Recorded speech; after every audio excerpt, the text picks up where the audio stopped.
ડેડિયાપાડાના ધારાસભ્ય ચૈતર વસાવાની મુશ્કેલી વધી છે. તેમનો જેલવાસ લંબાયો છે અને નર્મદાની સેશન કોર્ટે તેમના જામીન કેમ રદ કર્યા અને બંને પક્ષોના વકીલે શું દલીલ કરી હતી તે મામલે વાત કરવી છે.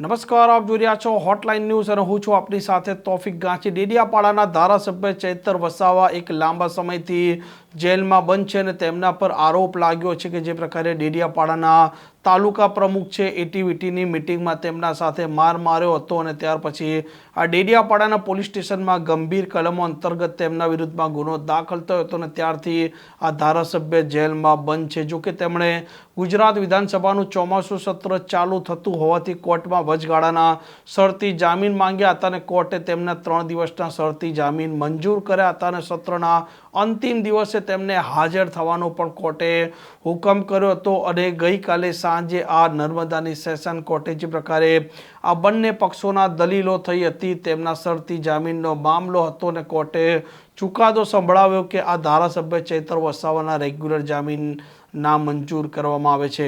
આ બંને પક્ષોના વકીલે શું દલીલ કરી હતી? સરકારી પક્ષના વકીલે પણ કહ્યું છે કે તેમના જામીન કેમ રદ કરવામાં આવે છે અને તેમની પ્રતિક્રિયા સામે આવી છે. ધારાસભ્ય ડેડિયાપાડાના ધારાસભ્ય જે ચેતરભાઈ વસાવા સામે જે એમની સામે આઈપીસીની કલમ 307 જે જૂની કહેવાય, નવીમાં બીએનએસ કલમ 109(1) જે ગુનો દાખલ થયેલો હતો, એમાં જે જામીન અરજી એમની અહીંયા આગળ એફઆઈઆરના બેઝ પર દાખલ કરેલી રદ કર્યા બાદ જે હાઈકોર્ટમાં દાખલ કરેલી એની 11/9ની તારીખ હતી, પરંતુ ચાર્જશીટ થઈ જતા એમને પરત ખેંચી જામીન ત્યાં વિડ્રો કર્યા બાદ અહીંયા આગળ ચાર્જશીટના ગ્રાઉન્ડ ઉપર ફરીથી જામીન અરજી દાખલ કરીને એ જામીન અરજીની સુનાવણી થતા નામદાર સેશન્સ કોર્ટે આગલો જે એમનો હુકમ હતો એ જ ધ્યાનમાં રાખીને નવા કોઈ સંજોગો છે નહીં બદલાયેલા એ જોતા એમને ફરીથી જામીન અરજી રદ કરેલી છે.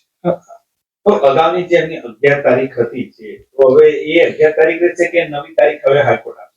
ના, 11 તારીખ વાળી જે જામીન અરજી હતી એમને હાઈકોર્ટમાં એમને 4 તારીખે એ પરત ખેંચી છે, એટલે 11 તારીખ ઓટોમેટિકલી રદ થઈ જાય કેમ કે વિડ્રો કરેલી છે. એમને ત્યાં હાઈકોર્ટમાં હાલમાં કોઈ જામીન અરજી પેન્ડિંગ નથી, એટલે એ વિડ્રો થયા બાદ એમને અહીંયા આગળ જામીન અરજી ફરીથી દાખલ કરી ચાર્જશીટના ગ્રાઉન્ડ પર, એ ફરીથી રિજેક્ટ થયેલી છે, એટલે હવે એમને ફરીથી હાઈકોર્ટ જવું પડશે. એમના જે 3 દિવસના રિમાન્ડ પેરોલ પૂર્ણ થયા બાદ હવે એમને ક્યાં જવું પડશે? એમના પેરોલ પૂરા થયા બાદ ફરીથી સેન્ટ્રલ જેલ વડોદરા ખાતે એમને હાજર થવું પડશે અને ફરીથી એમને હાઈકોર્ટમાં જામીન અરજી જે મુકાશે ને એમાં જે રિઝલ્ટ આવશે એ પ્રમાણે એમને જામીન. કયા બેઝ પર એમની જામીન અરજી રદ થઈ? બદલાયેલા કોઈ સંજોગો નથી. અગાઉ જે પેપર્સ ધ્યાનમાં રાખીને જે જામીન અરજી રદ કરેલી સેશન્સ કોર્ટે એ જ એમાં કોઈ નવો ફેરફાર નથી એવું નામદાર સેશન્સ કોર્ટે એમની જામીન અરજીના ઓર્ડરમાં લખ્યું છે કે કોઈ બદલાયેલા સંજોગો નથી, નવું કોઈ ગ્રાઉન્ડ નથી. ચાર્જશીટ એક માત્ર ગ્રાઉન્ડ નથી હોતું, એમાં કોઈ નવો ફેરફાર હોવો જોઈએ, એટલે આ સક્સેસફુલ જે બેલ એપ્લિકેશન કહેવાય એમાં કોઈ નવો બદલાયેલા સંજોગો ના હોય એટલે રદ. આમ હવે નર્મદાની સેશન કોર્ટમાં જે પ્રકારે આ ધારાસભ્યના જામીન રદ થયા છે, હવે તેમણે ફરી એક વખત ગુજરાત હાઈકોર્ટ છે તેનો દરવાજો ખટખટાવવો પડશે અને ત્યાર પછી તેમને જામીન મળે છે કે નથી મળતા તે આવનારો સમય બતાવશે. આ પ્રકારના સમાચાર, પ્રકારના અહેવાલ માટે હોટલાઇન ન્યૂઝની આ ચેનલ જોવાનું અને સબસ્ક્રાઇબ કરવાનું ભૂલતા નહીં. નમસ્કાર. આવા પ્રકારના વિડીયો તમને જોવા ગમતા હોય તો હોટલાઇન ન્યૂઝ ચેનલને લાઇક, શેર અને સબસ્ક્રાઇબ કરો.